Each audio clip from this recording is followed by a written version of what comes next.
Great advice here on LawCall. Chris and Brian, I wanted to ask you guys something, because this is something I hear quite often, and I think it's, clearing up some rumors, rumor patrol.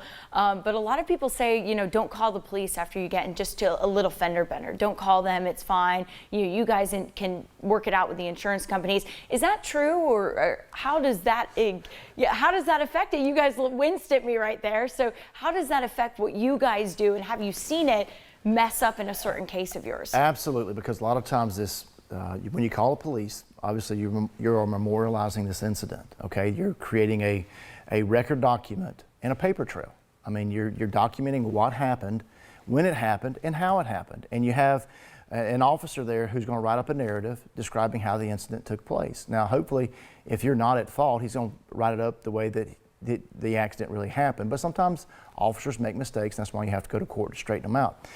But another reason to have the accident report as well is because there's no question that the incident happened. There's a lot of times that individuals get in accidents and it's like, hey man, don't worry about it, it's just a small fender bender, and they go off and it's a lot worse than what they actually thought it was, or maybe it caused a lot more damage to them than what they thought it was going to cause them. And guess what? They may not even have a good number or an address or a name for that fact of the person who caused this accident. So when you call the cops, you're not only calling them to get there to straighten things out and make sure things are done correctly, but also you have a record document there that you can use to either, hopefully to your defense, to show that you were not involved in or that you were not responsible for this accident. But when you turn it into your insurance company or their insurance company, you've got the right name and the right person who caused the accident.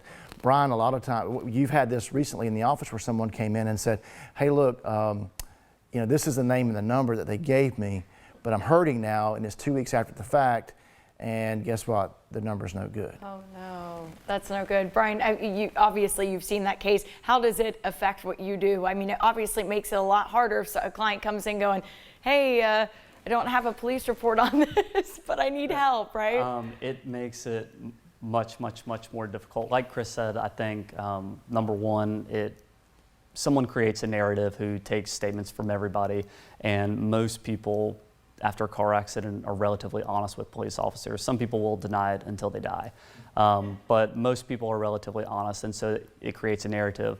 But I think the more important thing is you get a VIN number, a license plate, a name, and an address of the other person. So let's say we call the insurance company they gave and the policy is no longer good.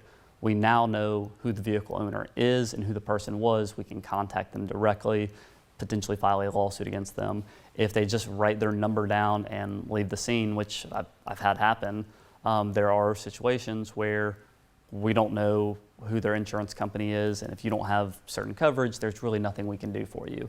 So it basically has a police officer who's trained to get all the correct and accurate information that a lawyer needs in the event we need to pursue a claim or file a lawsuit. So I highly recommend always calling the police. It doesn't matter how minor it looks. Everything will be documented, and it will be slightly inconvenient for 20 or 30 minutes while they get there and document everything, but over the long run, it is 100% worth it.